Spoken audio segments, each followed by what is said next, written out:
안녕하세요. 저는 방송작가고요. 김선영이라고 합니다. 네.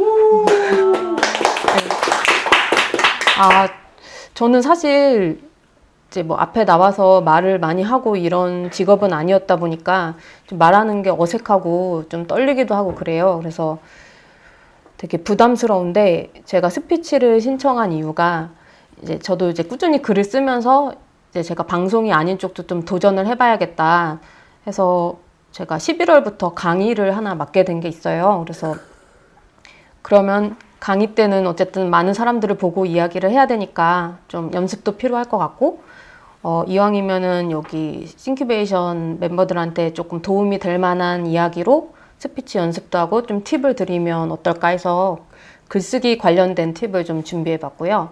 그러니까 글을 쓸 때 잘 쓰려고 되게 많은 고민을 하시는데 이 세 가지를 염두에 두시면 그래도 중간 이상은 간다고 생각을 하거든요. 첫 번째는 주제를 명확하게 잡아야 된다고 생각합니다. 일단 어떤 뭐 서평을 쓰던 에세이를 쓰던 글을 쓰기 시작하실 때 먼저 무슨 이야기를 할지 한 줄 정도로 한번 정리를 해보는 거예요. 그런 정리를, 주제를 잡지 않고서 글을 쓰기 시작하면 글이 좀 산으로 가기가 쉬워요. 그래서 뭐 예를 들어 나는 똑똑한 사람들이 왜 멍청한 선택을 하는지 쓰겠다. 이렇게 한 줄 정도로 이제 기획 의도라고 할 수 있겠죠? 그거를 정해놓고 글을 쓰면서 이제 딴 길로 새는 거를 방지하는 거죠. 그리고 글을 여러 단락으로 쓰잖아요. 이렇게 단락이라고 하면 이제 엔터를 치는 걸 말하는데 그 단락 하나의 이야기만 하시는 게 좋아요. 근데 그거를 잘 인식하지 못할 때가 많은데 이거는 퇴고를 하실 때 보셔도 괜찮을 것 같아요. 보시고 하나의 단락에 내가 두 가지 얘기를 하고 있지는 않은가. 하나의 얘기를 했으면 거기에 대한 예시와 보충 설명만 들어가야지 두 가지를 동시에 한 단락 안에서 하면 단락을 나눠주시는 게 좋고요. 아니면 불필요한 이야기가 끼어들었을 확률이 높거든요. 그래서 한 단락에 하나만 이야기한다.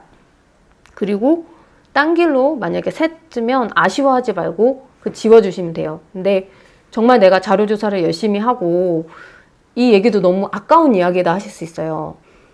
그러면 이거 그냥 잘라서 보관해 두세요. 언젠가 이제 나의 글감 파일을 하나 만들어서 내가 나중에 글감이 부족할 때 써먹을 수 있기 때문에 그거를 지우는 게 정말 아쉽다면 따로 보관을 해두시면 좋을 것 같아요.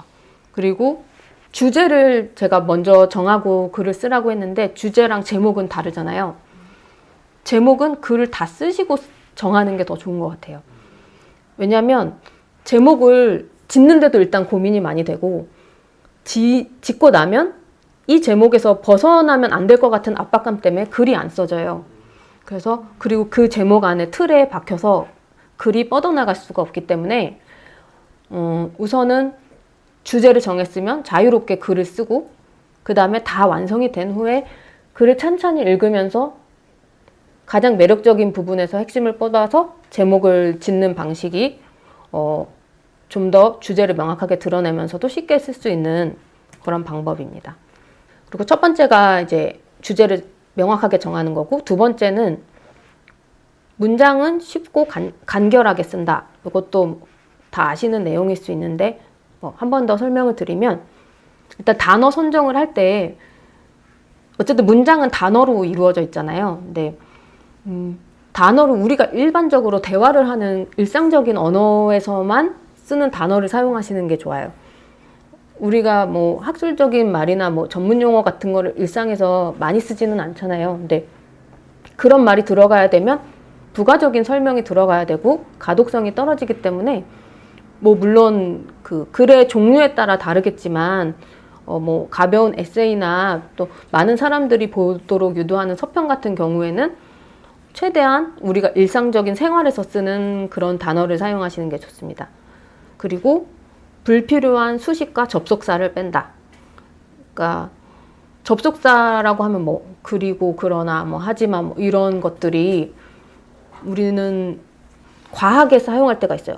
근데 이거 우리가 과하게 사용한다고 생각을 하지 못하는데 그거를 만약에 없다고 생각을 했을 때 이어지고 말이 되면 빼시는 게 훨씬 더 보기 좋고 깔끔해요. 그래서 뭐 이것도 퇴고를 하실 때 한 번 더 점검하시면서 접속사가 들어있는 부분을 한번 빼보고 읽히네? 그러면은 지워주시는 게 더 가독성이 높아집니다.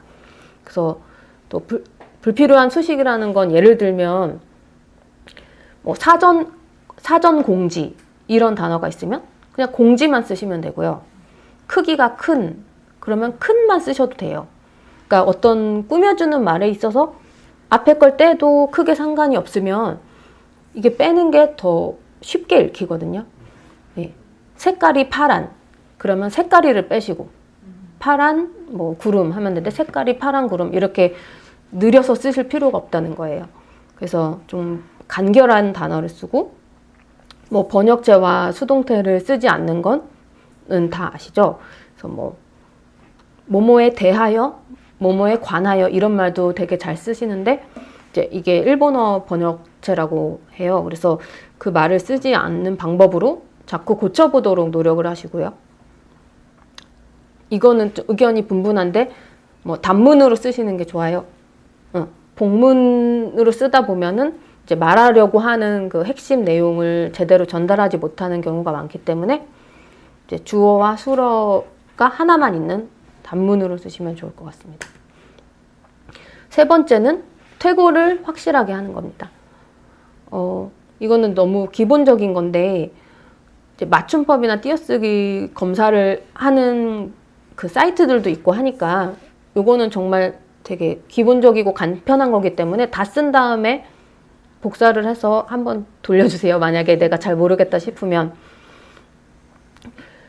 만약에 글을 읽다가 이런 오타나 띄어쓰기 정도는 그래도 한데 오타나 좀 많이 좀 왜곡된 뭐 맞춤법이 틀렸다던가 하는 거는 신뢰를 잃기 때문에 이제 기본적으로 아무리 글을 잘 써도 그런 게 발견되면 그분에 대한 좀 이 글의 어떤 신빙성이나 이런 것들이 자연스럽게 깎이기 때문에 너무 글을 잘 써놓고 아깝잖아요. 그래서 이런 것들은 꼭 퇴고를 할 때 신경을 써주셔야 합니다.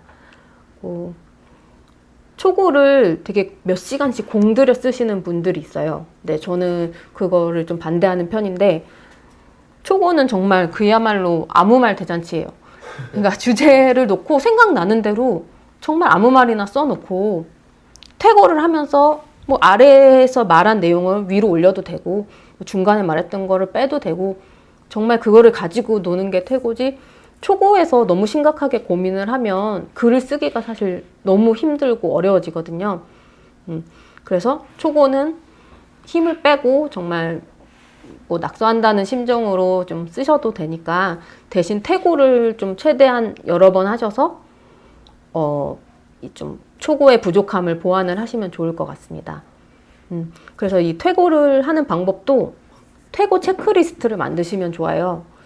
그래서 뭐 첫 번째 맞춤법 틀린 게 없는가, 두 번째 한 단락에 하나의 주제, 하나의 이야기만 하는가, 세 번째 뭐 주술이 일치하는가 이런 식으로 나만의 체크리스트를 만들어서 초고를 다 쓴 다음에 그 체크리스트를 보면서 아 내가 여기서 지금 복문을 너무 지나치게 길게 썼네, 여기는 주술이 안 맞네, 이런 것들을 확인하시면 좀 초고에서 이제 넘어갈 때 확실히 글이 업그레이드가 되겠죠. 그리고 여러 가지 단말기로 퇴고를 확인하시는 걸 추천을 드릴게요. 그러니까 우리가 지금 동의하시는 분도 있는데 네. PC에서 글을 쓰고 그렇게 끝을 하면 안 돼요. 이거를 PC로 보시는 거랑 또 모바일로 보는 거랑 너무 다르거든요. PC로 끝마쳤는데 나중에 이렇게 뭐 지하철 가서 이렇게 보는데 뭐 내가 이렇게 썼어? 할 때가 있어요. 이게 이제 보는 그 화면에 따라 뭐 단락도 다르고 갑자기 발견되지 않는 오타가 보이기도 하고 하기 때문에 퇴고를 PC에서 마쳤으면 뭐 모바일로 한번 확인을 해주시는 것도 어려운 일이 아니니까 그렇게 해주시면은 오류를 좀 잡아내는데 도움이 됩니다. 마지막으로 제가 이제 클릭을 부르는 제목 짓기에 대해서 좀 설명을 드리겠습니다. 이제 또 제목 때문에도 참 막 여러 몇십 분 동안 뭐 또는 막 1시간, 2시간 넘게 고민하시는 분들도 많은데 몇 가지 좀 유형이라고 해야 될까요? 좀 알고 계시면 그래도 많은 사람들이 보게 만드는 그런 제목 유형이 있어요. 첫 번째는 궁금하게 하라. 그래서 뭐 영어 공부 절대 하지 마라. 뭐 퇴사하고 3개월 만에 생긴 변화 이런 식으로 왜 영어 공부 왜 하지 말라고 하지? 퇴사하고서 나도 퇴사하고 싶은데 어떤 변화가 생겼을까? 이렇게 좀 클릭을 할 수밖에 없는 좀 호기심을 자극하는 그런 제목을 짓는 방법. 두 번째는 이제 타겟팅을 하는 게 좋아요. 모든 사람한테 말하는 것보다는 나한테 하는 말일 때 사람들이 더 귀를 기울이는 법이잖아요. 그래서 예를 들어 뭐 내일이면 30인 당신에게 당신은 전략가입니까? 당신이 여전히 솔로인 이유.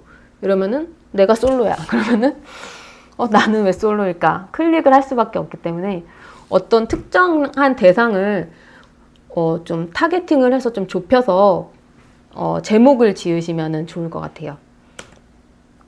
그리고 이 방법도 많이 쓰시던데 저도 가끔 사용하고요. 숫자를 넣어라. 그래서 뭐 3만 원어치의 분노, 뭐 사업할 때 필요한 5가지 노하우.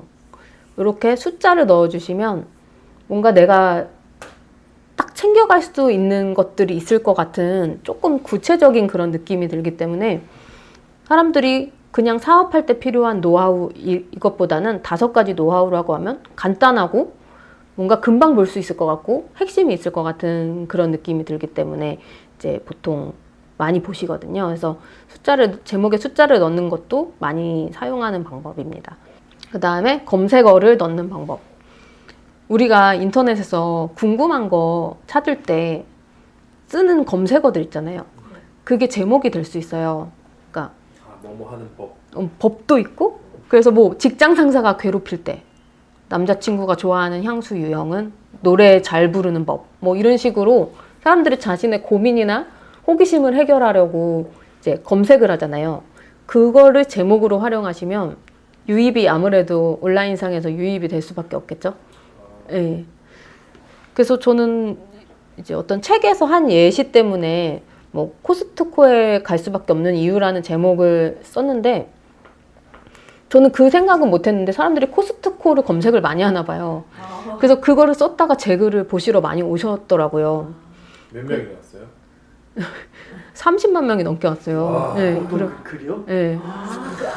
네, 34만 명 지금 그 글을 보고 갔는데 근데 뭐 이게 그냥 왔다가 뭐 자기가 원하는 내용이 아니어서 나가는 분이 뭐 대다수겠죠. 근데 또 오셔서 읽어보고 가실 수도 있는 거고 이제 다양한 좀 기회로 연결될 수 있는 거니까 뭐 제목은 저는 아주 어그로만 아니면 그래도 조금 자극적으로 짓는 것도 괜찮다고 생각하거든요. 저도 검색어 나라면 어떤 식으로 검색을 할까 그런 부분들을 좀 고민해서 제목에 활용해 보시는 것도 좋습니다. 제가 지금 방금 말해준 것들도 뭐 제 기존에 나온 책들도 좀 참고했고요. 제가 뭐 경험상 느꼈던 부분을 활용해가지고 말씀을 드렸는데 정말 이런 카피나 제목에 관한 팁들은 인터넷에서도 정말 쉽게 구할 수 있으니까 만약에 제목이나 카피 때문에 고민이시면 조금만 검색해 보셔도 더 좋은 정보들을 많이 아실 수 있을 거예요. 네, 이상 스피치를 마치겠습니다. 그 글쓰기 공부를 작가 하시면서 하신 거예요? 아니면 작가 나오시고 나서 이제 이런 글을 쓰기 개제하시면서 공부하신 거예요? 글쓰기 공부를 따로 한 적은 없어요. 그러니까 작가를 하는 게 공부가 되잖아요. 네, 그러니까 하면서 조금씩 공부가 돼서 한 거고 지금 제가 시간적으로 여유가 좀 많이 생긴 편이에요. 예전에 비해서. 그러니까 프리랜서로 다시 돌아오고 나서는 좀 의도적으로 지금 하고 있는 거죠. 지금 글쓰기 책들을 읽고 필사를 하고 이제 사실 공개적으로 글을 올리는 것도 저는 공부라고 생각하는 게 거기서 피드백들이 오잖아요. 그러니까 그거를 바탕으로 어떤 게 좀 반응이 좋고 이런 글을 썼을 때 좀 이런 댓글이 달리고 이게 저한테는 공부기 때문에 예, 그것도 공부라고 생각하고 올리고 있는 측면이 있어요. 예. 저는 태국에 관련돼서 아무래도 제가 쓴 글을 제가 태국으로 하면은 놓치는 거 늘 놓치고 네. 오랫동안 늘 새로운 오타들이 맞아요. 있거든요. 그럴 때 어떻게 좀 고칠 수 있는 팁 같은 게 있을까요? 아니면 퇴고를 할 때, 아까 말씀드린 그 체크리스트 활용해 보시면 하나씩 체크하면서 내가 놓친 것들을 할 수 있잖아요. 그거 추천드리고, 제가 지금 공동 매거진을 쓰고 있는 게 있는데 그게 참 좋은 게 뭐냐면 저희 그 사이트가 있어요. 저희 멤버들의 사이트에서 글이 완성되면 올려요. 그래 놓고서 서로 피드백을 달아줘요. 문장에서 이 부분은 잘 안 읽히네요. 여기서는 맞춤법이 이거 아닌가요? 뭐 여기서 내용은 이게 더 자연스럽네요.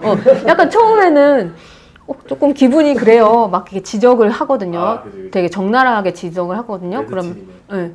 근데 이게 조금 몇 번 하니까 익숙해진 거예요. 그러니까 오히려 감사합니다 해서 서로 고쳐가지고 올려요. 그리고 제목도 서로 지어주고. 그래서 이제 좀 피드백이 정말 중요하잖아요. 저는 글쓰기 실력을 높이려면은 어떤 팀을 짜서 서로 글쓰기 첨삭을 해주는 거를 또 좋은 방법이라고 생각합니다.